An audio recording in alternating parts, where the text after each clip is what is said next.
नमस्कार, आप देख रहे हैं एक्सप्रेस न्यूज भारत और मैं हूं आपके साथ कनक चौहान।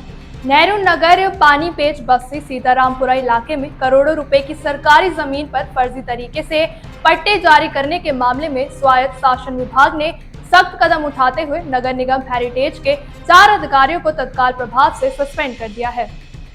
नेहरू नगर पानीपेच इलाके में करोड़ों रुपए की सरकारी जमीन पर फर्जी तरीके से पट्टी जारी करने के मामले में स्वायत्त शासन विभाग ने सख्त कदम उठाते हुए नगर निगम हेरिटेज के 4 अधिकारियों को तत्काल प्रभाव से सस्पेंड कर दिया।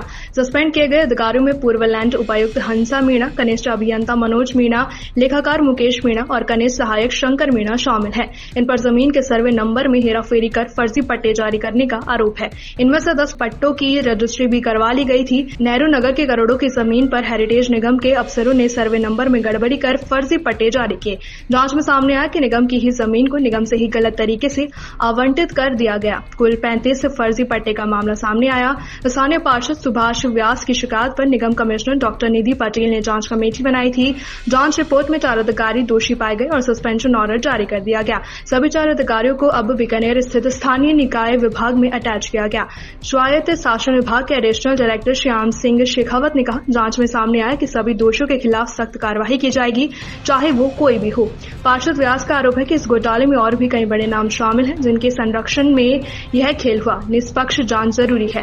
हंसा मीणा पहले भी मेयर कुसुम यादव की ओसीडी रह चुके हैं। पूर्व में लैंड शाखा में गड़बड़ी की शिकायत पर ट्रांसफर हुई थी, लेकिन कोर्ट से स्टे लेकर वापस लौट गई थी। सरकारी जमीन के इस घोटाले में जल्द और बड़े नाम सामने आ सकते हैं। सरकार को करोड़ों की चपत लगाने वाले जिम्मेदार पर अब शिकंजा कसने की तैयारी। सर, ये बस्ती सीतारामपुरा का क्या मामला था और अब तक किस तरह की कार्रवाई हुई है इसमें? बस्ती सीतारामपुरा आजादी से पूर्व की कच्ची बस्ती थी जी, और इसके अवैध पट्टे शुरू से बनते आ रहे हैं। इसमें जो सन 1961 में अवार्डी थे, इसमें 197 लोगों की सूची बनाई थी सरकार ने। उनमें से 35 परिवारों को पट्टे नहीं मिले, वो आज भी वंचित हैं। उसकी लड़ाई लड़ने के लिए हम तत्पर है। मैं जारी हूं, जब से मैं पार्षद बना हूं इस लड़ाई को मैंने लड़ने में कहीं कोई कसर नहीं छोड़ी। आज जिन गरीबों को हक मिलना चाहिए था उनको नहीं मिलकर भूमाफियाओं को या पूंजीपतियों को, ये दलालों के माध्यम से जो नगर निगम ने लाभ दिया, उसका परिणाम हमने सबने कल जयपुर की जनता ने देखा कि एक साथ 5-5 नगर निगम के अधिकारियों पर कार्रवाई हुई है। आगे इसमें जांच जारी है। अगर निष्पक्ष जांच होगी तो और भी कुछ नाम सामने इसमें हमें आगे देखने को मिलेंगे। सर, ये कितनी जमीन का मामला था और इसमें कौन कौन लोग शामिल थे? इसमें आपके लैंड डीसी और जो महापौर की ओएसडी रही थी, पहले वो ओएसडी रही, फिर लैंड का डीसी का चार्ज मिला, बीच में उनको सिविल लाइन जोन का भी लगाया ना, उपायुक्त का चार्ज दिया था।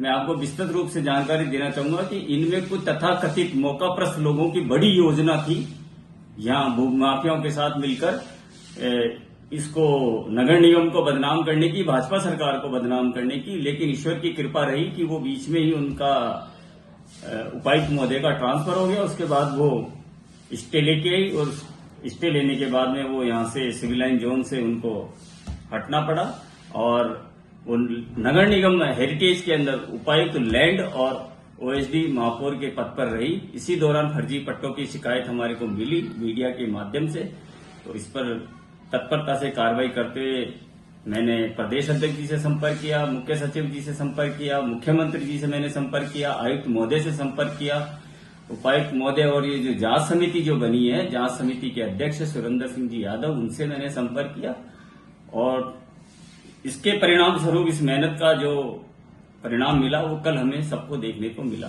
सर, अब इस प्रकरण को आप किस तरीके से देखते हैं? आगे क्या उम्मीद? ये पूरा भ्रष्टाचार से जुड़ा हुआ मामला। प्रदेश में भारतीय जनता पार्टी की सरकार है। भारतीय जनता पार्टी की जहां सरकार है, जिन जिन प्रदेशों में भारतीय जनता पार्टी की सरकार है, भ्रष्टाचार को कतई वो स्वीकार नहीं करेगी, कतई माफ नहीं करेगी। जांच में जैसे जैसे जांच आगे बढ़ेगी, इसमें जो जो दोषी हो, चाहे पार्षद हो, चाहे महापौर हो, चाहे विधायक हो, चाहे सांसद हो, चाहे कितना ही बड़ा अधिकारी हो, मुझे पूरा विश्वास है कि उस पर कार्रवाई होगी। आपकी लड़ाई इसी जारी रहेगी? बिल्कुल, मेरी लड़ाई जारी रहेगी। भ्रष्टाचार के लिए मैं आखिरी सांस तक लड़ूंगा इसी निगम के अंदर। चाहे मुझे धरने पे बैठना पड़े, चाहे मुझे अनशन पर बैठना पड़े, मैं इस लड़ाई को जारी रखूंगा। तो सर, अभी जिन प्लॉटों के नाम आए, क्या उनके अलावा भी और राज खुल सकते हैं? बिल्कुल खुलेंगे, निष्पक्ष जांच होगी। जितनी जांच में घुसते जाएंगे तो यहाँ मैं कह रहा हूँ 100 करोड़ नहीं 400-500 करोड़ का मामला है यहाँ पर। दूसरा इसमें विषय है कि कच्ची बस्ती को जिन लोगों को इन्होंने प्लाट दे दिए, बड़े प्लाट अवार्डियों को मिल गए, उनसे कच्चा कब्जा किसी से भी नहीं लिया। 103 जने हैं जिनको पट्टा मिल चुका है बसीतरामपुरा आवासीय योजना के तहत। लेकिन इसमें निगम में प्रावधान है कि अगर आप किसी को भी पट्टा जारी करते हैं तो उसमें उसका पहले कच्चा कब्जा निगम अपने अधिग्रहण करती है, उसके बाद उसका पट्टा जारी होता है। लेकिन नगर निगम ने यहाँ पर इसमें भी भ्रष्टाचार किया है। और आपके चैनल के माध्यम से मैं बसीतरामपुरा के निवासियों को कहना चाहूंगा कि जिनको भी पट्टा मिल चुका है और जो उन्होंने मकान बेच दिया है वो अपना कच्चा कब्जा सतही आके स्वेच्छा से सरकार को संभला दें, नहीं तो आने वाले दिनों में सरकार की कार्रवाई हमें यहाँ पर देखने को मिलेगी। सर आपका नाम और डेजिग्नेशन? मैं सुभाष व्यास, पार्षद, वार्ड नंबर 34, नगर निगम हेरिटेज से।